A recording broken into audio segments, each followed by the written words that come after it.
Hello everyone, আসসালামু আলাইকুম। আমি উম্মে হানি ঢাকা থেকে বলছি। যে যেখান থেকে দেখছো আশা করি ভালো আছো। আল্লাহ তাআলার কাছে সুস্থতা কামনা করছি সবার। আজকের ভিডিওটা আমি দুপুরবেলা করেছিলাম, কারণ আজকে আমি অনেক কাজ করেছি, সেজন্য ব্লগটা সকাল থেকে আর করতে পারিনি। আজকে দুপুর থেকে করেছি শুধু রান্না বাড়া। এটা হচ্ছে পাট শাক রান্না করছি, পাট শাক ভাজি করছি।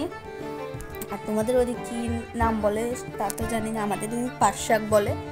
পাটের শাক ভাজি করলাম। আর আজকে রান্না করব হলো বরবটি দিয়ে আলু দিয়ে ইলিশ মাছ।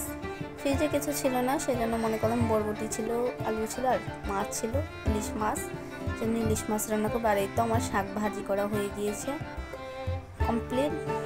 আর এদিকে আমি রান্নাটা বসিয়ে দিচ্ছি, মশলাগুলো ভালো করে কষাবো। আর এর ভিতরে আমি ভুলে মাছটা না দিয়ে আমি বরবটিগুলো দিয়ে দিয়েছি, সেজন্য মাছও দিয়ে দিলাম। ইলিশ মাছ কষালে রান্না করলে ভালো লাগে না ভেজে। আর এই তো আমার রান্না শেষ, ফাইনাল লুকটা।